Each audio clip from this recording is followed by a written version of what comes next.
So, hi everyone, I'm Jessica Pendergrass, and I have a blog here and write about food locally. It's Urban Sacred Garden. My work's been published in Southern Living and Kentucky Monthly, Edible Louisville. In addition to focusing on cooking, I also am a master gardener with the UK Extension Office. I do a lot of gardening projects in the city, especially in urban areas, and working specifically with children on the West End. And we do a lot of community gardening projects and teach them about growing vegetables in addition to cooking them. And I also do cooking classes here locally out of my home and in other people's homes. So that's just a little bit about what I do. And so today I'm going to talk to you about what's in the fall farmers market, which you might find outside at the Gray Street Market on the street. And I'll talk about simple ways to prepare that food and ways to think about flavor. So the 2020 focus today is fresh produce, or what's fresh that's out in the market, basic ingredients that you can add to those fresh vegetables and fresh fruits to make it taste even better, and then minimal preparations. So things that don't take as much time that you can do pretty quickly. For the most part, a lot of the things that I'm showing you today are just going to be chopping vegetables, tossing them with something, and maybe throwing them in the oven, and you have dinner. So, and then all those combined create some really great flavors. And so when you're looking at what's in season, I mean, when you walk outside to the farmer's market, pretty much everything that's out there is going to be in season anyway. So that's what your local farmers are growing. That's what's going to taste the best this time of year. It's what's conditioned for this weather and to grow in the weather at this time of year. But there are some resources online that you can use. The Home Vegetable Gardening Guide from the UK Extension Office, that talks a lot about how you can develop your own vegetable garden at home. But there are some charts in that are very helpful that just kind of show you, what's in season and when it's in season. And I should mention too, this PowerPoint will be available online, and so I have links built in. You can pull down the PowerPoint, and it's on the UofL website, and you can open the presentation and click to all the links and check some of the stuff out. So again, those charts that are in that UK Extension Office publication are really great. Kentucky Proud has a colorful eating and produce availability guide, and so that's a map of kind of everything in Kentucky, and it maps out which months things are the most fresh and when you'll see them in the market. It also breaks things down by color, so your reds, your blues, your greens, and there's a whole, and this is the a piece of the chart here, but it just, outstanding oranges, get the blues, great greens, because the more color you have on your plate, the more antioxidants, the more variants of nutrients, so it just creates a healthier diet. So that's a really great guide that Kentucky Proud has put together. And then also, anytime you're buying food at the market, you want to make sure you store it appropriately so that it lasts as long as possible. And so this is a link back to a produce refrigeration guide that I have on Urban Sacred Garden, and it just kind of outlines what goes in the refrigerator, what doesn't go in the refrigerator, and how to store your fruits and vegetables. So in addition to the fruits and vegetables, what are you going to add to them to make them taste great?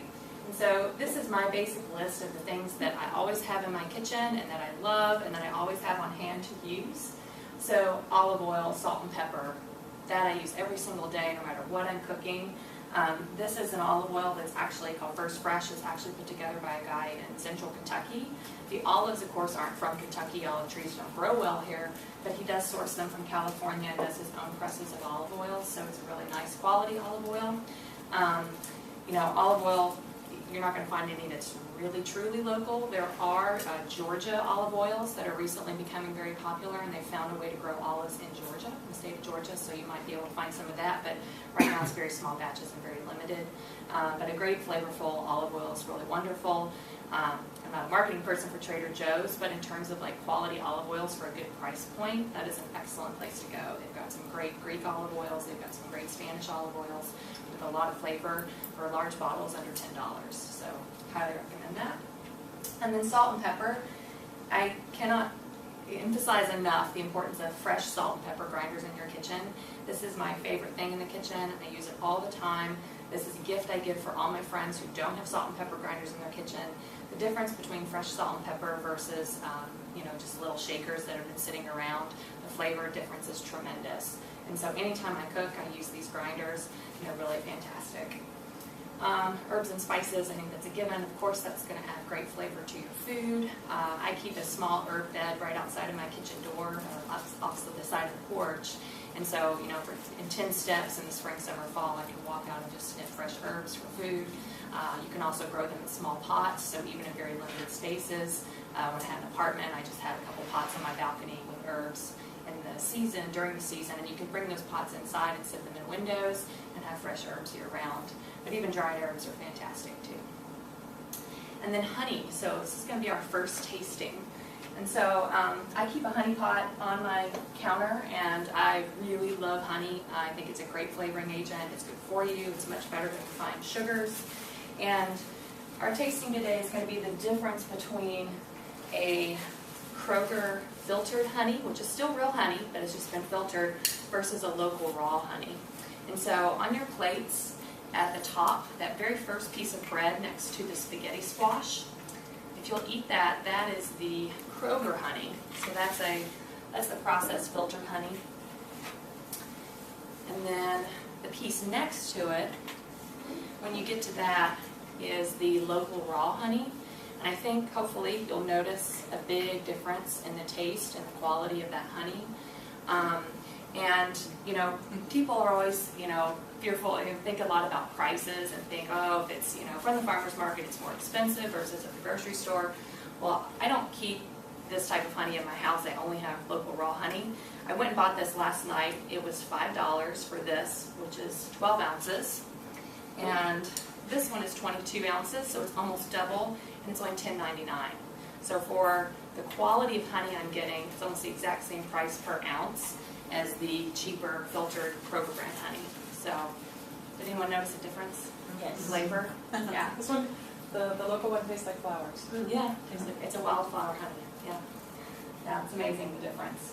So, don't be scared by price points, because really when you start looking at it, I think it's maybe like a difference of like 50 cents to get a really great quality honey with a lot more flavor. And so butter, I know historically, recently, I guess, butter's had a bad name, but when you just look at it from a bare bones, when I'm eating butter, I'm eating cream and sea salt. Those are the only two ingredients that are ever in butter. When I look at a tub of margarine, I've got 10 to 15 ingredients on there, most of which I don't even know what that is or what I'm putting into my body.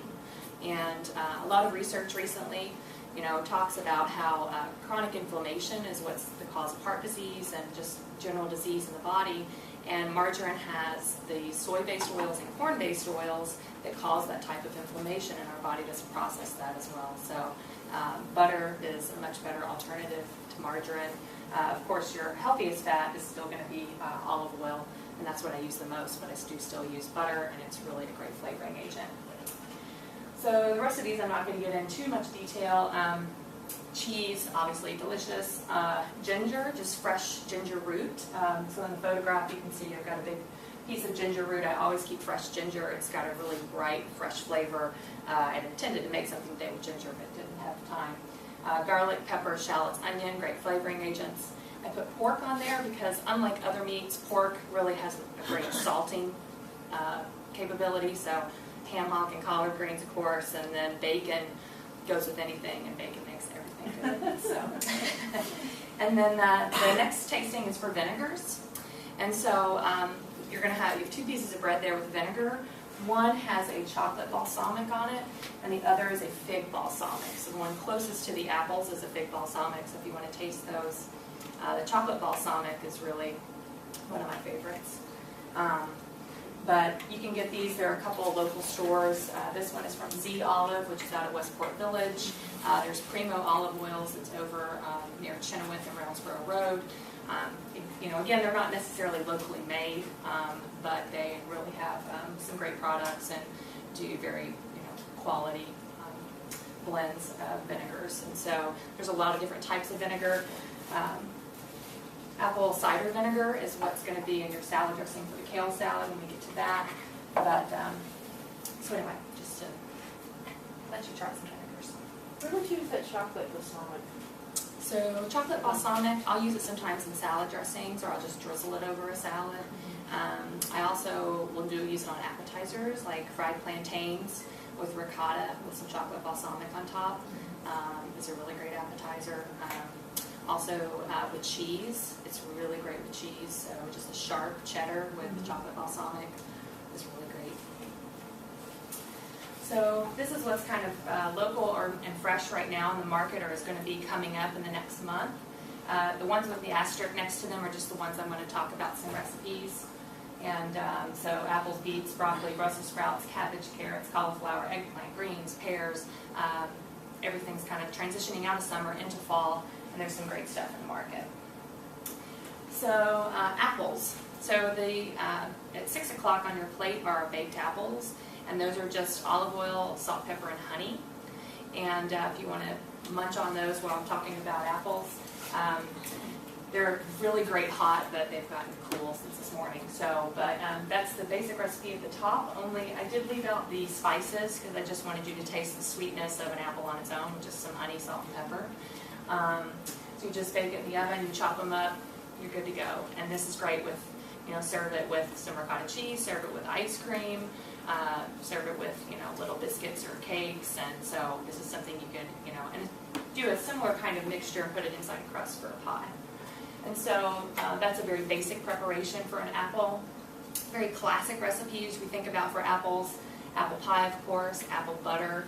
There's a lot of really easy apple butter recipes. You just chop them up, you toss them in a slow cooker. You don't even take the skin off or anything. You just cook it down all day long, and it just gives you a really thick, creamy, great apple butter. So I have a link to an apple butter recipe in the presentation if you pull it up later. Also, Waldorf salad is very popular here in Louisville and in the South. And traditionally, Waldorf salad has, apples and walnuts and grapes and all that great stuff, but it has a mayonnaise base. And I'm not a huge mayonnaise fan, so I do a version with lemon juice and Greek yogurt and lemon zest. And so it just gives it that really bright flavor to complement those apples. And then some new ideas and new ways to think about preparing apples. Apple Brussels sprout slaw, so shredded Brussels sprouts, chocolate, apple, and some vinaigrette. So it's kind of a different type of coleslaw. And so that's a really great side dish, and it's also great topped on burgers. And so that's this photograph is apple Brussels sprout slaw, and then also apple cheddar hand pies. So mixing apple and cheddar cheese to create a pie or to make hand pies. So there's lots of things to do with apples. Next are beets, and so a lot of people think they don't know. I'm not really sure what to do about beets. Sometimes I'm not sure what to do with beets. But versus just boiling beets and making them into mush, roasted beets are really great. And so just toss them again, olive oil, salt, pepper, vinegar, thyme. You're going to see a pattern here. The basic preparation is almost roasting or baking something. It really caramelizes a fruit or vegetable. It brings out all that flavor, and it's really great. And so there's just a basic kind of preparation for roasted beets. Classic ways to think about them are pickled beets. So we usually boil beets or pickle beets. So I have a link to a recipe for that. New ways to think about it, a wilted green beet green salad. So the greens on beets are just as fantastic as the beets themselves. So don't chop off the greens and throw them away. If they're attached, keep them, cook them. They're just as good as mustard greens or collard greens or any other type of greens that you might want to eat. In a wilted green salad, you cook them down a little bit with a little bit of pork. I use pancetta in this recipe. Made it with some hard-boiled eggs and ricotta cheese and strawberries, and just kind of paired it all together. And then another new way to think about beets is beet ketchup. So it's kind of like instead of a tomato-based ketchup, you can make a beet-based ketchup. It's very sweet. It's actually very good. This recipe is from a friend of mine who is in Maryland. And so Brussels sprout recipes. A lot of people don't like Brussels sprouts, but I've converted many people to Brussels sprouts. It's one of my favorite vegetables. And when you roast, I think a lot of people have been used to it when they grow up. It was just Brussels sprouts that were frozen and thrown in boiling water, and they weren't very interesting. But when you roast Brussels sprouts, again, it's like that perfect combination. It caramelizes the leaves. It gives you a little bit of crunch. You really get sweetness and a great flavor. Throw in some country ham and some apples. That's a really great fall dish. I am requested every year in my friends and family I do holidays with, they want that Brussels sprout dish at every Thanksgiving and every Christmas. So Brussels sprouts can be really great if they're prepared the correct way. Also, again, that apple Brussels sprout slaw that we saw on an earlier slide. And then seafood tossed Brussels sprouts. So this recipe was kale, Brussels sprouts, and langoustine, which is a tiny little lobster. You can use any kind of shrimp or seafood and toss them all together with a little vinaigrette, and it's a really great dish. And then cabbage recipes. So one of the ways I really like to prepare cabbage is roasted or grilled. And you take a big head of cabbage, you cut it into eighths, wrap it in a piece of bacon, lay it in a piece of foil, drizzle olive oil, salt, pepper, wrap that up real tight. And you can either put that on the grill or put that in your oven and let it cook for about 30 minutes, and that cabbage gets real soft and soaks up the flavors of the bacon. And when you pull it out and dump it into a dish, it all just kind of falls apart. And it's really delicious. It's really great. It's better than just boiling cabbage or cooking it down. And then pineapple coleslaw. So just think of different ways to make coleslaw. Of course, that's a classic for cabbage preparations. This, I had a pineapple vinaigrette, and just chopped up a lot of fresh pineapple and cabbage, and it's really great. And since I mentioned the pineapple vinaigrette, a really great place to get vinegars, like flavored vinegars, for like $5 or $6 is TJ Maxx, which is an odd thing to think of, but they have a really great food section. Yeah, and their vinegar selection is always fantastic. So that's where the fig vinegar came from. And then potato cabbage soup. So in this case, I do a lot of Irish themed recipes in March. It was a beer braised cabbage and a potato leek soup, and so just cooking that down in the beer, and cabbage in the beer, and then adding it into the soup, and it had a really great flavor contrast. And then don't forget about Asian cabbages. So that's kind of a new thing. I mean, bok choy has gotten very popular. I love bok choy. It's really tender compared to the cabbages we generally think of. They come in these great little cute bunches. They're very easy to use. You can eat them raw a lot more easily than other cabbages. There's bok choy out at the market. Okay, and so one of the recipes that I've been using a lot this summer is an edamame corn and bok choy salad. And so I just go and get frozen edamame beans and thaw those out, toss them with some fresh corn, a vinaigrette, and some chopped bok choy. It's really great, really flavorful, full of like really great nutrients. And then also a peach avocado and bok choy salad. So I'm going to take a quick detour into vinaigrettes, because a lot of the salads I just mentioned with bok choy, and then also the kale salad, if you want to start eating that now, that's on your plate. That has a very basic Dijon vinaigrette. And so for vinaigrettes, your best friend is going to be this little mason jar. And you're going to pour all your ingredients in there and just shake it vigorously, and then you can keep this mason jar with that dressing in it for the next week. And just pour it over everything, and it's an easy way to shake it up and blend it without having to use a whisk or anything. And so to create any kind of vinaigrette you want, there's a very basic formula for it. So 2 parts acid. Acid might be any type of vinegar. Citrus juice, if you do use fresh citrus juice, use the zest as well on the outside, because that gives it a lot of flavor. And then 1 part fat, which could be olive oil or warm bacon fat. And then seasoning, so miso, mustards, pureed fruits and vegetables. So in that peach bok choy salad, I had pureed peaches with an olive oil and vinegar mixture. And then always salt and pepper. And because you're using fresh ingredients, you're always going to use probably a little more salt than you would normally think of using. I mean, there's a lot of salt in what we buy at the grocery store, but salt's a really important flavoring agent. So don't be afraid to add more salt. If there's something missing from the balance, that's probably what needs to be added. And so for the vinaigrette that's on the kale salad, you're eating, that is apple cider vinegar, and olive oil, and a little bit of Dijon mustard, and salt and pepper. So very basic dressing. So eggplant recipes. Pan-fried eggplant can be great. Some people don't like the texture of eggplant, or they don't like the bitterness of it. And so there is a kind of bitter component to some eggplant that you have to get rid of. And the way to do that is to what they call sweat it, which is basically cover it in salt, let it sit in a colander. You'll see all this kind of juice bubble up, and you'll just want to wipe that salt off and rinse that off, and that kind of pulls that bitter out of it. Another way is to soak it in milk. And if you can soak it in milk overnight, and then just dab the milk off and then fry it in the pan, the milk gives it a really lovely creamy texture and really improves the flavor of the eggplant. And then just kind of classic preparations, eggplant ricotta stacks, eggplant and zucchini parmesan. So, in the summer, a lot of times eggplant comes out at the same time as zucchini. This time of year, we still have some of that left, although zucchini's almost finished. Eggplant is still pretty popular this time of year, and you can just kind of batter both and then layer them in your dish. And then roasted eggplant dip, which if you're familiar with Greek food, is like baba ganoush is usually what that is. It's just roasted eggplant pureed.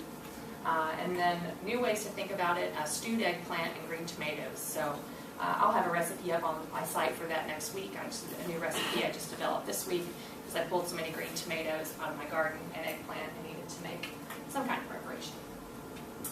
So greens recipes, oven crisp greens. So the recipe is here on the slide. Take greens, pull the heavy veins out. You would take the kale, you prep the kale like this where it's torn in little pieces, toss it with olive oil, salt, and pepper, put it in the oven 10 to 15 minutes. Gets these really great crispy little edges and is really fantastic. And this is not kale chips, this is just kind of a braised crispy green, which is really great. Greens are great in soups, and so the link here is going to go back to a superfood soup. It's loaded with all kinds of really good stuff, ginger and carrots and kale. You can do beer braised greens. This was something I did for New Year's. It was beer braised greens with brown rice and then with black eyed peas for the traditional, lucky New Year. Kale and quinoa salads. And then people like Chef Ed Lee, who's a local chef here, 310 Magnolia and Milkwood are doing really interesting things too. And he combines a lot of Asian flavor with Southern flavor. And so collards and kimchi is a recipe that he has that is really fantastic. And you can go eat it at Milkwood in the basement of Actors, or the recipe's online through NPR. And so basic pear recipes, same thing we've seen with all the others. You're going to put it in the oven. Pear is a little different. You pull the core out and put them face down so they can kind of steam up into the pear on the baking sheet. Just drizzle them with a little honey, salt, and pepper. Serve that with the salad with some goat cheese.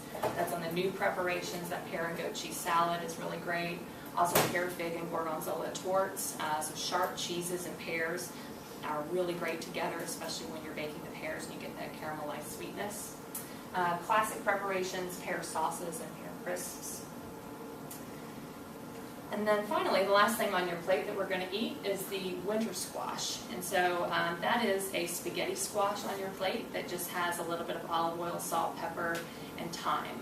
I don't know how many of you have tried spaghetti squash. It's really great. It's really easy to make too, similar to the pear. You take the seeds out of the middle, put it face down on a baking sheet, cut in half, and just cook it for about an hour at 350 and let it steam up into the squash, and then pull it out of the oven, let it sit to cool, and you'll take a fork and pull out the squash, and it comes out shredded like it is on your plate. So you can use it kind of as a pasta substitute. So I do about 50% whole wheat pasta, 50% spaghetti squash, and toss them together, which is really great. Also butternut squash, probably many of you are familiar with, is really great. Acorn squash. They have just a lot of really sweet flavors, like winter squash. Just can be very, very sweet. It's always great roasted. There's some recipes here for stuffed acorn squash, pumpkin squash soup. Also don't forget about pumpkin when you're thinking about winter squash. It's a winter gourd, but it's really great. Also, you can keep, we always think about roasted pumpkin seeds. You can keep the seeds from any winter squash and roast those. So roasted butternut squash seeds, roasted spaghetti squash seeds are all really good. And so that's all I have for today. So does anyone have any questions or anything they want to ask? Which squash recipe was this? Was this on there? Yeah, this was not on there. It's on my website. It's just spaghetti squash, steamed face down, cut in half, seeds out, steamed face down for about an hour at 350, and you pull it out, let it cool a little bit, take a fork, and just pull everything out of the skin, and then it's olive oil, salt, pepper, thyme. Okay. Yeah, so feel free to contact me anytime. My email address, and I'm happy to answer questions, or if you have things you see at the market and you're interested in cooking and want some ideas, you can check my website or email me, and I'm happy to give you some ideas for preparations. Thank you so much. Yeah, thank you, everyone.